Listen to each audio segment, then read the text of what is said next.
What if Halo Infinite was open world? We have a lot to discuss.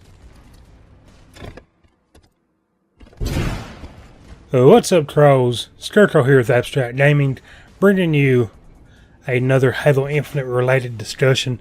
In this one, guys, we are kind of going to look at if Halo Infinite was to go the route of open world, how they could do it right. I'm not saying a lot if they was to go the route of open world, because honestly, I do prefer the Halo 1, 2, 3 formula, where there are certain maps that are a bit more open, but also they're quite linear as well. But just if they happen to make an open world game, this is some of the stuff I would like to see. So imagine, we're going to look at Zelda, Breath of the Wild, and kind of Halo's old maps to kind of build a good open world game for Halo. So imagine you start out, maybe Chief was in this crash and he lost most of his weapons, maybe his armor is damaged or something, and that is the reason he has to go back to the more classic armor style. But okay, so imagine you start out in this ship, kind of like the Halo 4 trailer showed. You start in this ship and you fly out, and there's a huge Forerunner planet. That'd be kind of cool. Think about the first map of Halo 3. You start out in this somewhat tiny area of a jungle, but then you push out, and all of a sudden there's this waterfall and this somewhat open area, but it's not too open. It's still linear, but it's just so beautiful. There's luscious trees and grass, and there's room for you to maneuver, even able to take out enemies without them knowing you're there.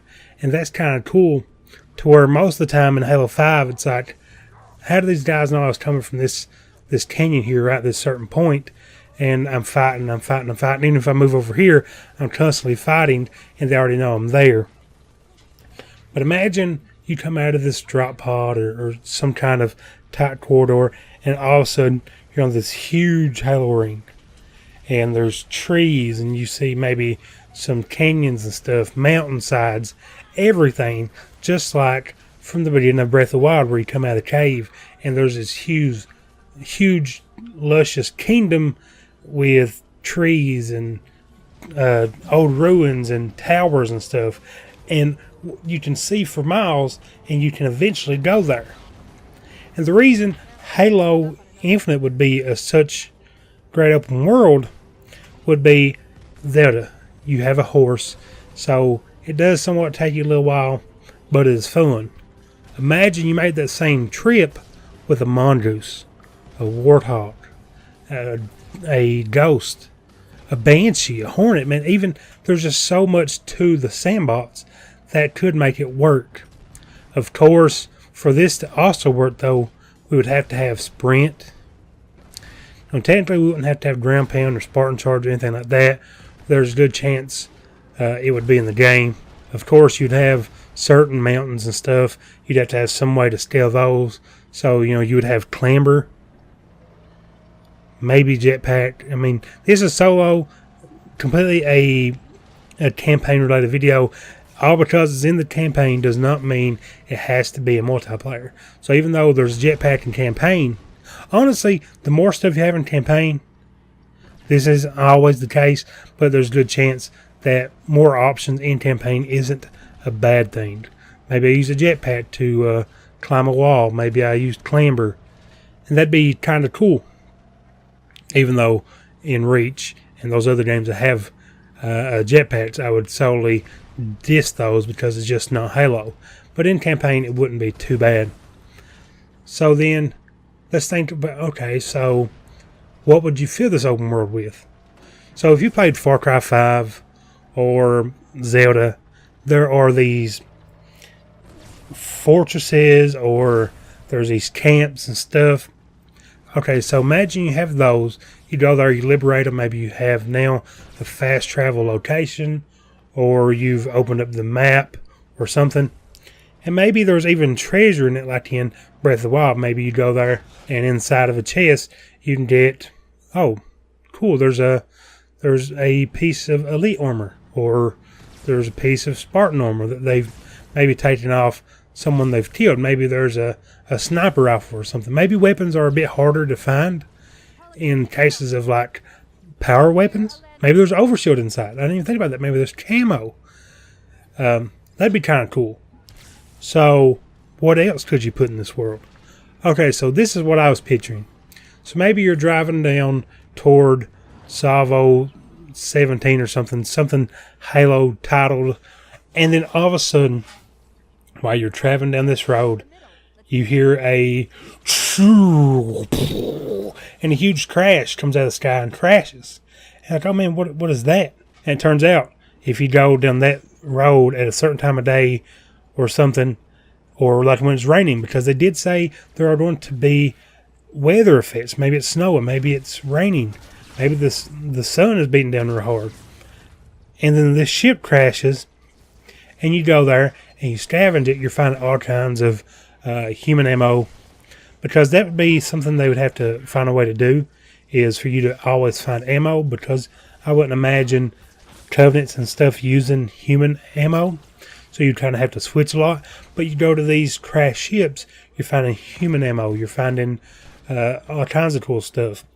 But say you go in further into the ship and you find something that made it crash. Maybe there's a strong Zealot Elite. Maybe there's a strong Promethean Knight.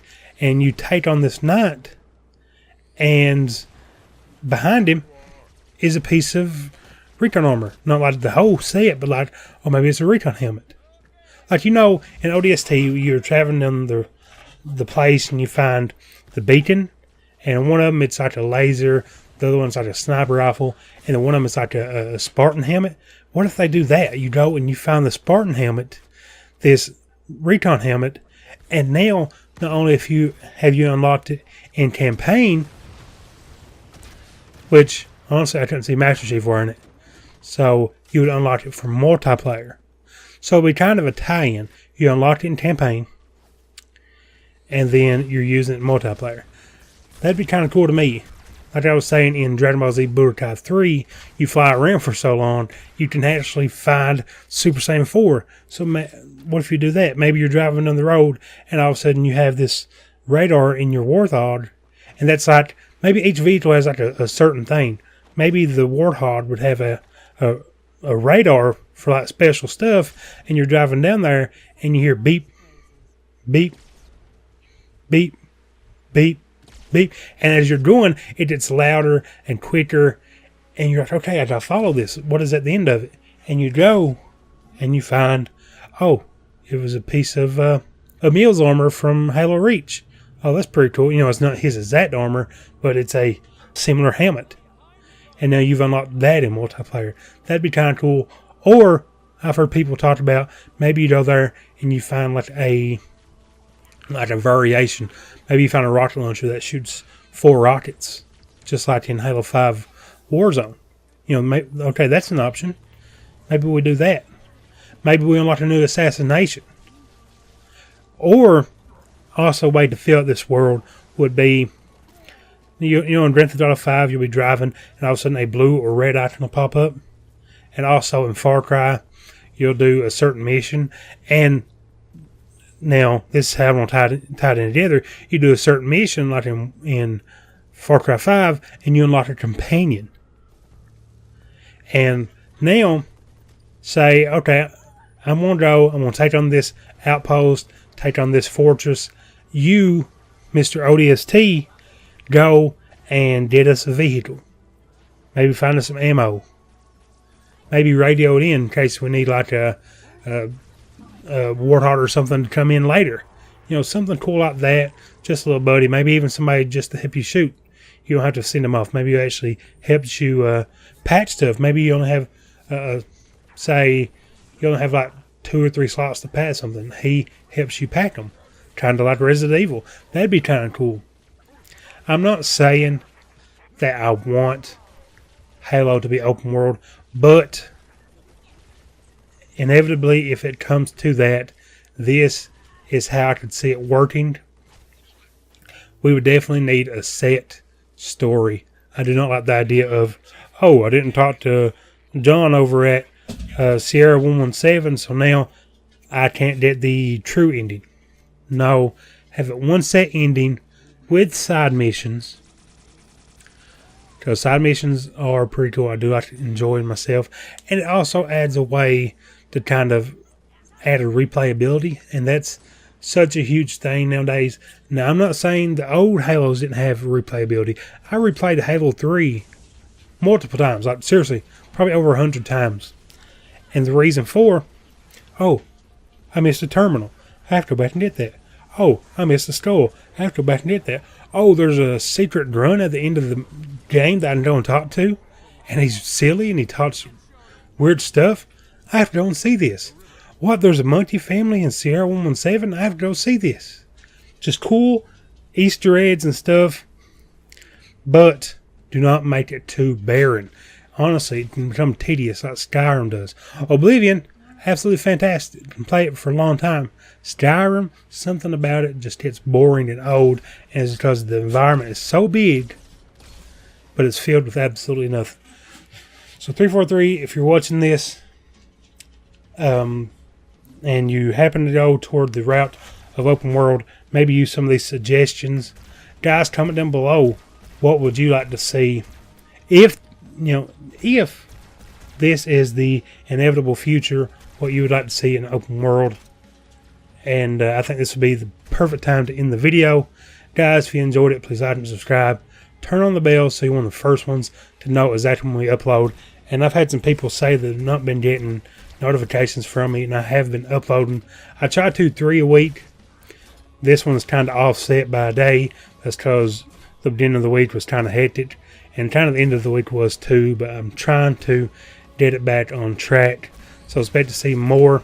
Also share with your friends if they're into Halo or if they're into gaming altogether, because we will discuss other games besides Halo.